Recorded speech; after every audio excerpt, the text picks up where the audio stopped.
This from NFL.com, AFC conference hierarchy. Class of their own, they say the Kansas City Chiefs. In the chase, they go Ravens, Bengals, Bills, Texans, and Dolphins. The vast middle class, they say the Chargers, Jaguars, Jets, Browns, Steelers, Colts. Offense hinges on one question: can Deshaun Watson return from injury and finally perform consistently like the quarterback they thought they were trading for? Cleveland made the playoffs last year with the revolving door of backup quarterbacks, thanks to the real strength of this team, the defense. And again,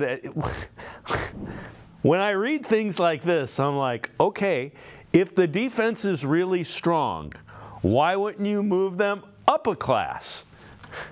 Yeah, it is puzzling. Because we don't like Deshaun Watson, so you're penalized, a thing for Deshaun Watson. It's okay. That's the real answer. Just say that. Yeah, that's the real answer. And you can write anything you want about the Browns this offseason. You're going to have that caveat, right? It all hinges on Deshaun Watson, which is 100% true. But in my opinion, they were in the hunt last year without Deshaun Watson, and I think they've only gotten better this offseason, so how could you take him out of that class? At the end of the day, it's all speculation. You can put him on what category you want to put him in.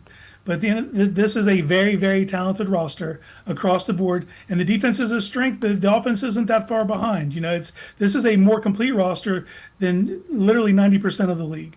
So, it does hinge on Deshaun Watson to get to that upper tier, but it doesn't hinge on Deshaun Watson to be a playoff caliber team. I think that there's the variance. Their floor right now, in our opinion, is the playoffs. But the ceiling is the trophy. So if you're in that little category, to me, you're in the hunt. Yeah, and you know what? I get the skepticism because they haven't been a consistent playoff team. But justifying it based on, the defense is really good, that's what doesn't make sense to me. The other thing, and there's an old adage when you've played a sport, if it's a bone, it's better than if it's a muscle or a tendon.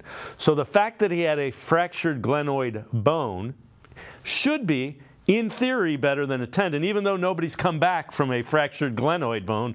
We haven't been able to find a quarterback or even a pitcher or anything that has tried to come back from a fractured glenoid bone. But a bone heals, and the other things are a little bit more difficult to get around. Yeah, because you don't know how they're going to come back. A bone heals. A bone actually gets stronger when it heals. So in theory, as long as it was rested properly and given adequate, anti-inflammation medicine and given the proper time to allow it to heal, that bone should actually be stronger.